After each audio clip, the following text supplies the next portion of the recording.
विधानसभा निवडणुकीसाठी उद्या 288 जागांवर एकाच टप्प्यात मतदान. जिल्हा प्रशासन सज्ज, कडेकोट बंदोबस्त तैनात.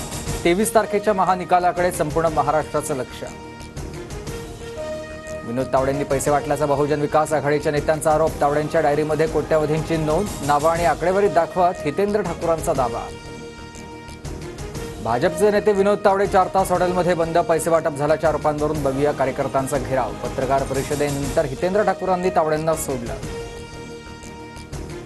विनोद तावडे आणि भाजप उमेदवार राजन नाईकांविरोधात गुन्हा दाखल. आचारसंहितेचा भंग केल्याप्रकरणी कारवाई. विरारमधील पैसे वाटपाच्या घटनेची निवडणूक आयोगाकडून दखल.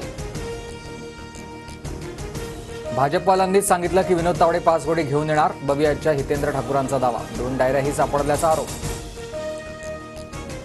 भाजपच्या नेत्यांनीच टीम दिल्याचं ठाकूरांचं वक्तव्य दादांत खोटं. मी विरारमध्ये जाणार हे पक्षात कुणाला माहीत नव्हतं. विनोद तावडेंचा दावा. मोदीजी हे 5 कोटी कुणाच्या तिजोरीतून निघाले. विरारमधील पैसे वाटपाच्या घटनेवरून राहुल गांधींचा पंतप्रधान मोदींना खोचक सवाल. तर तावडेंना अटक करण्याची चेन्नथलांची मागणी.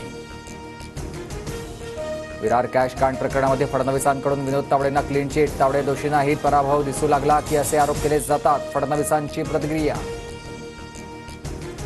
रोहित पवारांच्या मतदारसंघात पैशांचं वाटप. भाजपचा गंभीर आरोप. निवडणूक आयोगानं त्वरित कारवाई करण्याची भाजपाची मागणी. भाजप नेते धमक्या देऊन अशा गोष्टी करवून घेतात. फेसबुक लाईव्हमध्ये रोहित पवारांचे भाजपावर आरोप.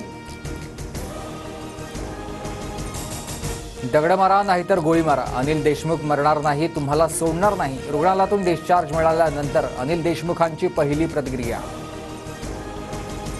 अनिल देशमुखांवर दगड मागून फेकला तर डोक्याच्या मागे का नाही लागला, फडणवीसांचा सवाल. तर देशमुखांवरील हल्ला म्हणजे सलीम जालेदची स्टोरी असल्याची टीका.